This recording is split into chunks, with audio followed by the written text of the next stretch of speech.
ইলাহা ও তার দেলে আছে আল্লাহর ভয়, যার দেলে আছে আল্লাহর ভয়, আল্লাহ আল্লাহ সব সময়, যার দেলে আছে আল্লাহর ভয়, আল্লাহ আল্লাহ সব সময়, যার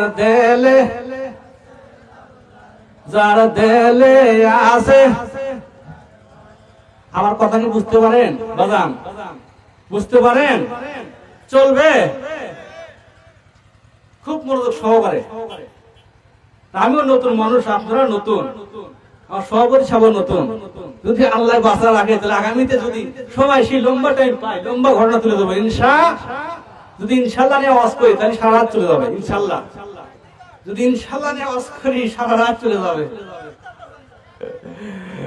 প্রধান বক্তা আসবে আমার বড় ভাই পীরজাদা আজিজুল হক জিয়াদি ভাই, খুব অসুস্থ, বলছে ভাই চালাই আছে, আমি শুধু দোয়া করবো। তারপরেও আমার বড় ভাই মহব্বতের মানুষ, উনি রেস্টে আছে, উনি আসবে। আমিও দীর্ঘদিন প্রায় জায়গায় বয়ান করি, মাইকের খুবই সমস্যা, মাইকের সাউন্ডের সমস্যা। আমিও খুব জার্নি করে আসছি, ক্লান্ত মানুষ। যাই হোক, যতটুকু পারি আপনাদেরকে দেওয়ার চেষ্টা করব। কালেকশন আগে আমাকে সিঙ্গেল দিয়ে কালেকশন করতে হবে, প্রস্তুত থাকতে উঠবেন না ইনশাআল্লাহ।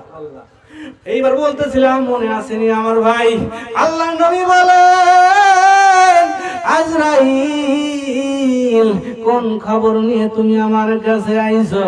আজরাইল বলে নবী গো আপনি জানার বাকি নেই আমি কেন আইছি।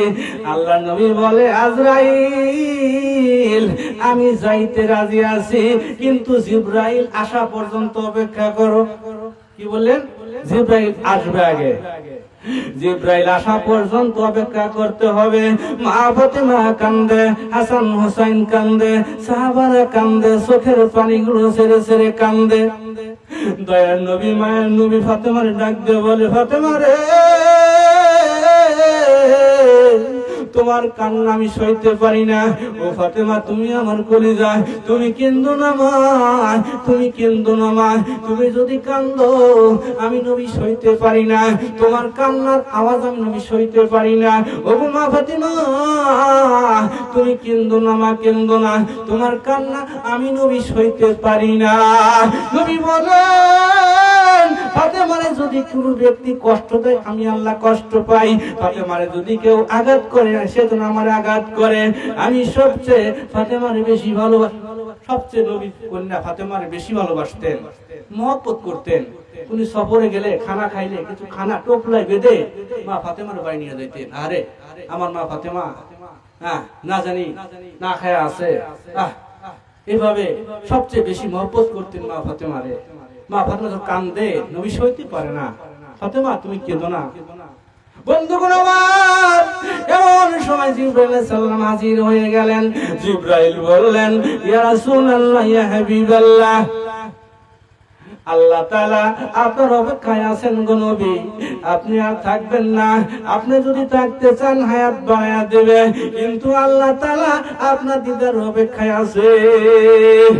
এইবার আজরাইল আলাইহিস সালামকে বলে, ওরে আজরাইল এখনো তোমার অনুমতি দিব না। আমি যদি মৃত্যু হয়ে যায় আমার গুনাহগারের উম্মতের জন্য কে দায়িত্ব নেবে? আমার গুনাহগার উম্মতের জামিনদার কে হবে? আমার গুনাহগার উম্মতের ছাড়া আমি নবী আরশ মহল্লায় থাকতে চাই না। সবাই জোরে জোরে বলুন সুবহানাল্লাহ।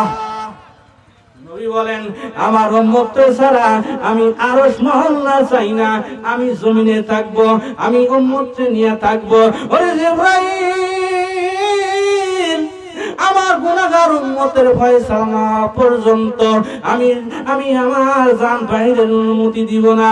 আল্লাহ তাআলা বলেন, জিবরাইল আমার বন্ধুরে জানায়া দাও, আমার বন্ধুর অনুমতি ছাড়া, আমার বন্ধুর পারমিশন ছাড়া একটা উম্মত আমি আল্লাহ তাআলা জাহান্নামে দিব না। সবাই জোরে জোরে বলুন সুবহানাল্লাহ। লা ইলাহা, জোরে জোরে লা ইলাহা, আরো জোরে লা ইলাহা, লা ইলাহা, এই আসমান সুন্দর জমিন সুন্দর, বলুন আসমান সুন্দর জমিন সুন্দর, আরো সুন্দর গাছপালা তাহার চেয়ে আরো সুন্দর নূর নবীজি সাল্লাল্লাহু লা ইলাহা, জোরে জোরে লা ইলাহা, আরো জোরে লা ইলাহা, লা ইলাহা ইল্লাল্লাহ মুহাম্মাদুর রাসূলুল্লাহ সাল্লাল্লাহু আলাইহি সাল্লাম। সোনার বন্ধুগণ আমার, আজ জিবরাইল বলেন নবী গো,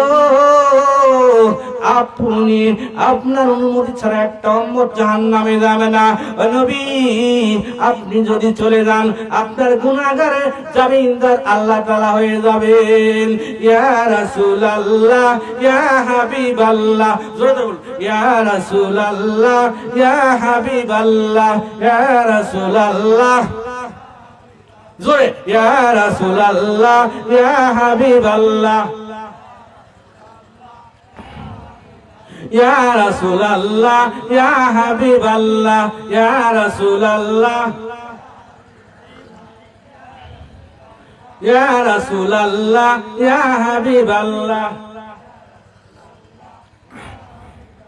সোনার ভাইয়ের আমার, এইবার আল্লাহ তাআলার কাছে জানাইলেন জিবরাইল, আপনার বন্ধু আসতেছে না, আপনার বন্ধু জমিনে থাকবে, গুনাহগার উম্মতদের নিয়ে থাকবে, কিন্তু ওনার উম্মতের জামিনদার কে হবে? আল্লাহ বলেন জিবরাইল, ওনার গুনাহগারের উম্মতের সকল জামিনদার আমি হয়ে গেলাম। আল্লাহর বন্ধুর অনুমতি ছাড়া, পারমিশন ছাড়া একটা ওনার উম্মত আমি আল্লাহ জাহান্নামে পাঠাবো না।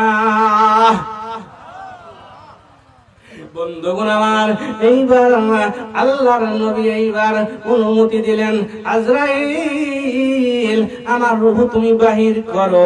আমার একটা কথা শুনে রাখো, যত কষ্ট দিবা, আঘাত দিবা, ব্যথা দিবা, যন্ত্রণা দিবা, আমার নবীর উপরে চালায়া যাও, কিন্তু আমার গুনাহগার উম্মতের প্রতি এত জুলুম করে তুমি রূহ বাহির করবে না। সবাই জোরে জোরে বলুন সুবহানাল্লাহ। আদর করে মানুষ তুমি বানাইয়া, কেমনে দিবা জাহান্নামে ফেলিয়া। বান্দা যখন জাহান্নামে জ্বলিবে, চেয়েছে মাওলা তুমি কেমনে দেখিবে। আদর কর, বলুন আদর করে মানুষ তুমি বানাইয়া, কেমনে দিবা জাহান্নামে ফেলিয়া। বান্দা যখন জাহান্নামে জ্বলিবে, এত মায়া রাখবা তুমি কোনখানে? ঠিক না বাবা? আল্লাহ তাআলা জাহান্নাম দেওয়ার জন্য কিন্তু আমাদেরকে তৈরি করে নাই, আমাদের জান্নাতে দেওয়ার জন্য আল্লাহ তাআলা বানাইছে। সোনার বন্ধুগণ আমার, আল্লাহর নবী বললেন আমার পুর দিয়া তুমি জান বাহির করো, কিন্তু এত আযাব, যত আযাব তুমি আমারে দাও, কষ্ট দাও, আমার গুনাহগার উম্মতকে তুমি কখনো দিবা না। এইবার আজরাইল আলাইহিস সালাম যখন হাত মোবারকটা এইবার যখন আল্লাহর নবীর উপরে রাখলেন, নবী বলে আজরাইল এত ওজন তুমি আমার উপরে রাখলা, বুকের উপরে রাখলা। ওরে আজরাইল, আমার মনে হয় উহুদ পরিমাণ পাহাড়ের ওজন আমার বুকের উপর তুমি চাপা দিয়েছো। ওরে আজরাইল, এত কষ্ট আমি সইতে পারি না। আজরাইল বলে নবী গো, আমি কেবল আপনার উপরে হাত তুলে রেখেছি নবী, আমি আস্তে করে রেখেছি নবী, আপনার আমি কোনো কষ্ট দেই নাই। নবী বলে আজরাইল, আমার গুনাহগার উম্মত, দুর্বল উম্মত কেমনে সইবে মরণের জ্বালা। আজরাইল ধীরে ধীরে হাত রাখিয়া তুমি আমার প্রাণ বাহির করো। আমার গরিব উম্মত সইতে পারবে না, আমার গরিব উম্মত গুণ সইতে পারবে না, দুর্বল উম্মত, আমার উম্মত দুর্বল হয়ে যাবে। আজরাইল রে, এত জোরে করে হাতটা রেখে আমার প্রাণ পাহিটা বাহির করিও না। কবি বলেন এবারের মতে ফিরিয়ে যাও রে আজরাইল, মিনতি করিয়া কই তোমারে রে। এবারের মতে ফিরিয়ে যাও রে আজরাইল, মিনতি করিয়া কই তোমারে রে।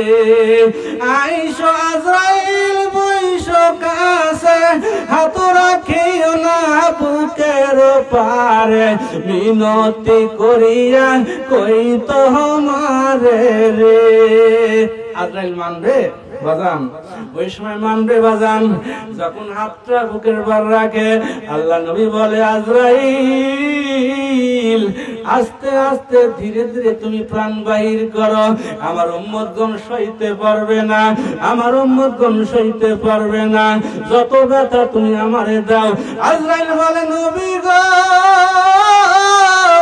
আমি আজরাইল আপনাকে কথা দিলাম, আপনার উম্মতরা যারা 5 ওয়াক্ত নামাজ পড়বে, কোরআন তেলাওয়াত করবে, রমজান মাসে রোজা রাখবে, সত্য পথে চলবে, আমি আজরাইল কথা দিলাম তাদেরকে আমি শিশু যেমন ঘুমায় বুকের স্তন পান করে, মায়ের স্তন পান করে, আমি এমন ঘুমন্ত অবস্থায় আপনার উম্মতদেরকে আমি প্রাণ পাইটা বাহির করব।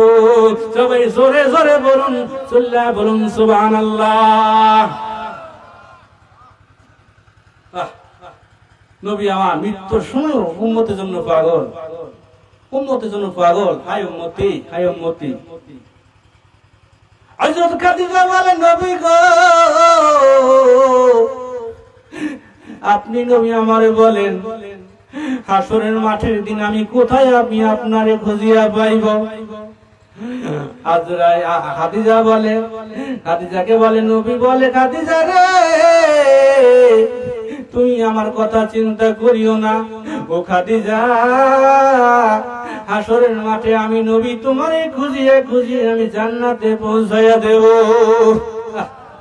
খাদিজা একদিন বলে নবী গো,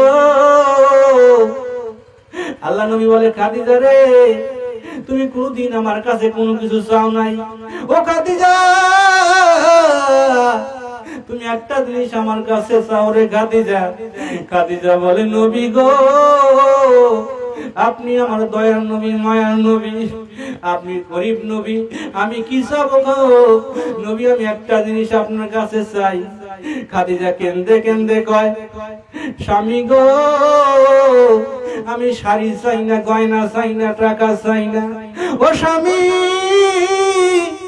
একটা জিনিস আমি আপনার কাছে চাই, হাসরের মাঠের দিন যখন বিচার শুরু হয়ে যাবে, ইয়া নাফসি শুরু হয়ে যাবে, ও নবী ওই দিন আমি খাদিজা কাঙ্গালের মতো ঘুরব। নবী রে, কাঙ্গাল খাদিজা হয় আমি কার কাছে দাঁড়ে দাঁড়ে ঘুরব? ও নবী আমি খাদিজা রে ওই দিন খুঁজিয়া খুঁজিয়া আপনি নবী বলেন আমার জান্নাতে পৌঁছাইবেন কিনা? নবী আমার বলে খাদিজা রে, মক্কা নগরে আমার যখন কেউ ছিল না, আমি তীরের মতো হয়ে ঘুরতাম, দাঁড়ে দাঁড়ে ঘুরতাম। ও খাদিজা ওই দিন তুমি আমার ধন সম্পদ গুলো বিক্রি করিয়ে আমার কাছে টেনে নিয়েছো। ও খাদিজা তোমার কথা আমি বলতে পারি না রে খাদিজা, তোমার কথা আমি কোনোদিন বলতে পারি না রে খাদিজা। আমি হাসরের মাঠে নবী কথা দিলাম, তোমারে খুঁজিয়া খুঁজিয়া বাহিনী করিয়া আমি নবী তোমার জান্নাতে পৌঁছাইয়া দিব। সবাই জোরে জোরে বলুন সুবহানাল্লাহ।